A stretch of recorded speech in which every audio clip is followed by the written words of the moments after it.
সারা দেশে চলছে ছাত্র জনতার বুলডোজার কর্মসূচি। ঢাকার বাইরে ভাঙচুর করে আগুন দেওয়া হয়েছে ওবায়দুল কাদের, শাহরিয়ার আলম, আমির হোসেন আমু, মাহবুবুল আলম হানিফের বাড়ি। এছাড়াও বিভিন্ন জেলায় শেখ হাসিনার স্বজনদের ঘরবাড়ি ও শেখ মুজিবুর রহমানের মুরাল ভাঙচুর করা হয়েছে।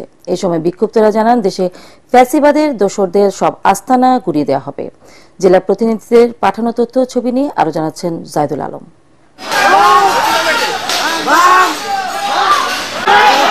নোয়াখালীর কোম্পানিগঞ্জে ওবায়দুল কাদেরের বাড়ি ভাঙচুর করেছে ছাত্র জনতা। দুপুর 12টা নাগাদ সাবেক এই মন্ত্রীর বাড়ির গেট ও দেয়াল ভেঙে ভেতরে ঢোকেন বিক্ষুব্ধরা। এ সময় আসবাবপত্র নিচে ফেলে দিয়ে আগুন দেয়া হয়। পরে ওবায়দুল কাদেরের ছোট ভাই শাহাদাত হোসেনের বাড়িতেও ভাঙচুর চালানো হয়। রাজশাহীর বাঘা উপজেলার আড়ানীতে সাবেক পররাষ্ট্র প্রতিমন্ত্রী শাহরিয়ার আলমের বাসভবনে আগুন দেয়া হয়েছে। গত 5 আগস্টের পর থেকেই তালাবদ্ধ ছিল শাহরিয়ার আলমের বাসভবন। পূর্ব ঘোষিত কর্মসূচি অনুযায়ী বুধবার রাত 12টার দিকে বিক্ষোভ মিছিল নিয়ে বরিশালের কালীবাড়ি রোডে সাবেক সিটি মেয়র সেরনিয়াবাদ সাদিক আবদুল্লার বাসভবনের সামনে যায় বিক্ষুব্ধ ছাত্র জনতা। এ সময় সেখানে বিক্ষোভের পাশাপাশি ভাঙচুর করা হয় তার বাসভবন।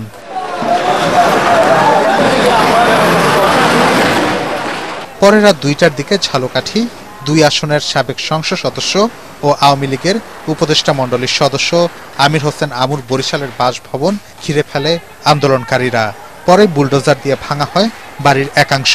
দুপুরের দিকে ঝালকাঠিতে আমির হোসেন আমুর নামে প্রতিষ্ঠিত সকল প্রতিষ্ঠানে ভাঙচুর চালায় ও ফ্যাসিবাদ বিরোধী স্লোগান দেয় বিক্ষুব্ধ ছাত্র জনতা। কুষ্টিয়া 3 আসনের সাবেক এমপি ও আওয়ামী লীগের যুগ্ম সাধারণ সম্পাদক মাহবুবুল আলম হানিফের বাড়িতে ভাঙচুর করে বিপ্লবী ছাত্র জনতা। খুলনায় শেখ হাসিনার চাচা শেখ আবু নাসেরের বাড়ি বুলডোজার দিয়ে গুড়িয়ে দেয়া হয়েছে। নগরের ময়লাপোতা এলাকার বৈষম্য বিরোধী ছাত্র আন্দোলনের নেতাকর্মীরা ওই বাড়িটিতে ভাঙচুর চালায়। আওয়ামী লীগের উপদেষ্টা মণ্ডলীর সদস্য ও ভোলা 1 আসনের সাবেক সংসদ সদস্য তোফায়েল আহমেদের বাসভবনেও আগুন দেয়া হয়েছে। বুলডোজার কর্মসূচির অংশ হিসেবে চট্টগ্রামের জামাল খান সহ বিভিন্ন স্থানে মশাল মিছিল করেছে বিক্ষুব্ধ ছাত্র জনতা। এছাড়া যশোর, কুমিল্লা, নাটোর, সিলেট, রাজশাহী, রংপুর, মেহেরপুর সহ দেশের বিভিন্ন জেলায় ভাঙচুর করেছে বিক্ষুব্ধ ছাত্র জনতা। এ সময় তারা বলেন, ফ্যাসিবাদের দোসরদের সকল আস্তানা ভেঙে দেয়া হবে। Bureau report, ATN Bangla.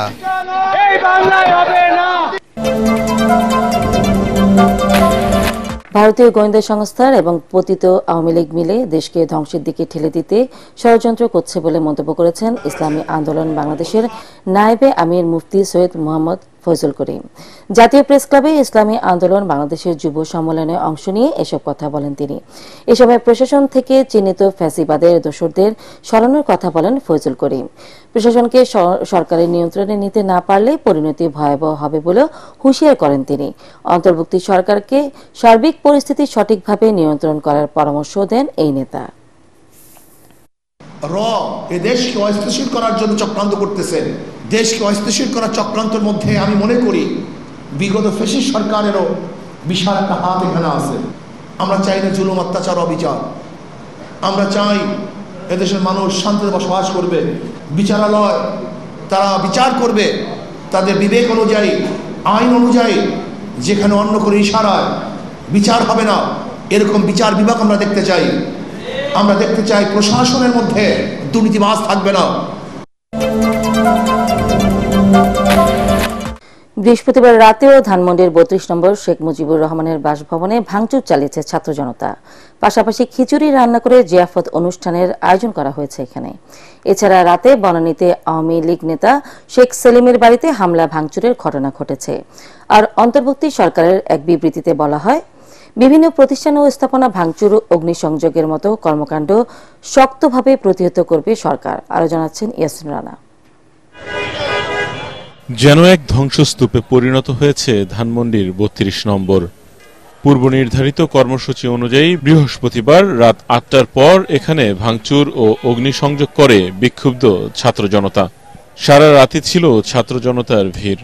অনেকেই পরিবার পরিজন নিয়েও পরিদর্শনে আসেন এখানে। ছাত্র জনতা বলছে, পরবর্তী যে কোনো সরকারের জন্য এ ধ্বংসস্তূপ নিদর্শন হয়ে থাকবে। 5 আগস্টের পরেই এই যে স্থাপনাগুলো ঘুরে দেওয়া উচিত ছিল। এখন দেখে খুব ভালো লাগতেছে। স্বৈরাচারের পালিয়ে যাওয়ার পর থেকে এখানে দেখতে আসলাম কি অবস্থা, আসছি অনেক ভালো লাগতেছে, অনেক আনন্দ লাগতেছে। দেখছি যে অনেক মানুষের হই হুল্লোড়। কালকে যদি উনি একটা ক্ষমা চাইতো দেশের কাছে, আজকে ভাঙাচোরা হতো না। আজকে বাংলাদেশের প্রত্যেকটা আওয়ামী লীগের নেতা বাড়ি সব ভাঙাচোরা হচ্ছে একমাত্র শেখ হাসিনার জন্য। উনি যে পালায় গেছে, পালায় গিয়া উনি উনার জীবন রক্ষা করছে, কিন্তু আওয়ামী লীগের যে হাজার হাজার লক্ষ লক্ষ নেতাকর্মী উনাকে বিপদে ফালায় উনি চলে গেছে। এই মতো স্বৈরাচার বাংলাদেশে যেন আর জন্ম না নেয়। ধানমন্ডি ৩২ নম্বর ধ্বংসস্তূপের পাশেই ছিল উৎসবের আমেজ। খিচুড়ি রান্না করে জিয়াফত পালনের মাধ্যমে উৎসবে মেতে ওঠেন সকলে। জিয়াফত একটা উসিলা মাত্র, কিন্তু আমাদের মূল কাজটা হচ্ছে এখানে ভারতীয় আগ্রাসন মুক্ত করা, বাংলাদেশকে এমন একটা জায়গায় নিয়ে যাওয়া যে জায়গাটা আমরা মাথা উঁচু করে বাঁচতে পারি আমাদের নিজেদের পরিচয়। আমরা 134 কেজি গোস্ত, 150 কেজি চাউল, এখানে আমাদের হয়তো 7-8 ডেগ রান্না, 10 ডেগের মতো। তো আমরা আসলে আয়োজন, আমরা যারা আসবে তাদেরকেই আমরা আপ্যায়ন করব। হ্যাঁ, অবশ্যই খিচুড়ি খেয়ে যাবো। খাবো না এটা আমারটা তো আছে এখানে, না খেয়ে তো যাবো না। রাত যদি 3টা বাজে তারপর খিচুড়ি খাবো, খেয়ে এবার যাবো। এদিকে বনানীর 11 নম্বরে আওয়ামী লীগের সভাপতি মণ্ডলীর সদস্য শেখ সেলিমের বাড়িতে হামলা ও ভাঙচুরের ঘটনা ঘটে। রাতে অন্তর্বর্তী সরকারের এক বিবৃতিতে বলা হয়, সারা দেশে বিভিন্ন প্রতিষ্ঠান ও স্থাপনা ভাঙচুর ও অগ্নিসংযোগের কর্মকাণ্ড শক্তভাবে প্রতিহত করবে সরকার। দেশকে অস্থিতিশীল করা হলে দায়ীদের বিরুদ্ধে তাৎক্ষণিক কঠোর ব্যবস্থা নেওয়া হবে। এদিকে অভিনেত্রী সোহানা সাবাকে আটক করেছে পুলিশ। জিজ্ঞাসাবাদের জন্য ডিবি কার্যালয়ে নেওয়া হয় তাকে। ইয়াসিন রানা, এটিএন বাংলা, ঢাকা। দিল্লিতে শেখ হাসিনা উস্কানিমূলক বক্তব্য দেওয়ায় ভারতের কাছে প্রতিবাদপত্র পাঠিয়েছে বাংলাদেশ। ঢাকায় দেশটির ভারপ্রাপ্ত হাইকমিশনারকে ডেকে প্রতিবাদপত্র দেওয়ার কথা জানান পররাষ্ট্র উপদেষ্টা তৌহিদ হোসেন। অন্যদিকে শেখ হাসিনার উস্কানিমূলক বক্তব্যে ক্ষোভের বহিঃপ্রকাশে ধানমন্ডির ৩২ নম্বর বাড়ি ভাঙচুরের ঘটনা ঘটেছে বলে মনে করে অন্তর্বর্তী সরকার। এক বিবৃতিতে এই ঘটনা অনভিপ্রেত ও অনাকাঙ্ক্ষিত বলেও জানায় সরকার। বিস্তারিত জানাচ্ছেন একরামুল হক সাহেব।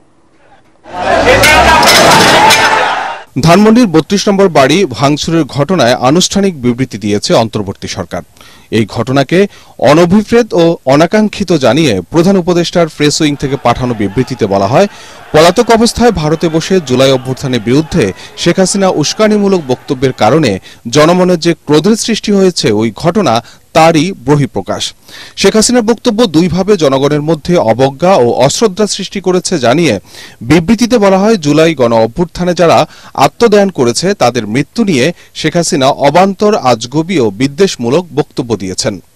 অন্যদিকে অমানবিক প্রক্রিয়ায় ক্ষমতাসীন হয়ে তিনি যে সুরে কথা বলতেন, গণ অভ্যুত্থানের মুখে পালিয়ে যাবার পরও তিনি একই হুমকি ধামকির মাধ্যমে দেশে অস্থিতিশীলতা সৃষ্টির অপতৎপরতা চালিয়ে যাচ্ছেন বলে জানানো হয়। মানবতা বিরোধী অপরাধে একজন ওয়ারেন্টভুক্ত আসামি শেখ হাসিনা তার বক্তব্য দেয়া থেকে বিরত থাকলে এমন ঘটনার পুনরাবৃত্তি এড়ানো সম্ভব বলেও বিবৃতিতে উল্লেখ করা হয়।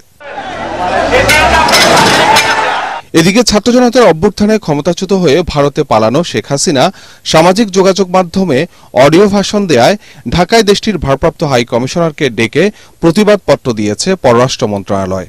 দিল্লিতে বসে সামাজিক যোগাযোগ মাধ্যম সহ বিভিন্ন প্ল্যাটফর্ম ব্যবহার করে বাংলাদেশে অস্থিতিশীলতা সৃষ্টির লক্ষ্যে সাবেক প্রধানমন্ত্রী শেখ হাসিনা ক্রমাগত মিথ্যা বানোয়াট মন্তব্য ও বিবৃতি দিচ্ছে বলে অভিযোগ করে ঢাকা। ভারতে থেকে যেসব বক্তৃতা বিবৃতি দিচ্ছেন সেটাকে ছাত্র জনতা ভালোভাবে নেয়নি এবং তিনি অবিরাম যেহেতু প্রভোগ করতে থেকেছেন, তারই ফলশ্রুতিতে এই ঘটনাটা ঘটছে বলে আমাদের বিশ্বাস। এবং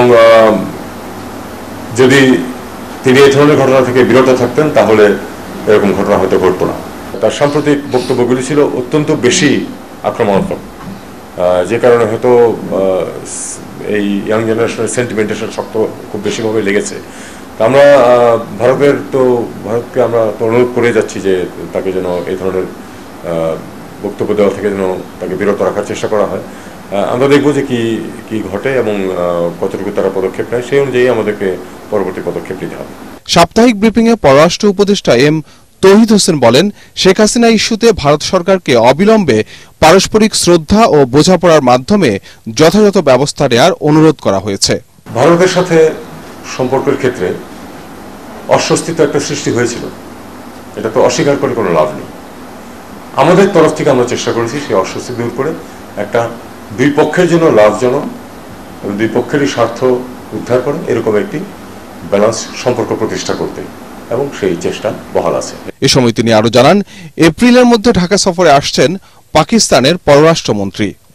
ইকরামুল হক সায়েম, এটিএন বাংলা, ঢাকা।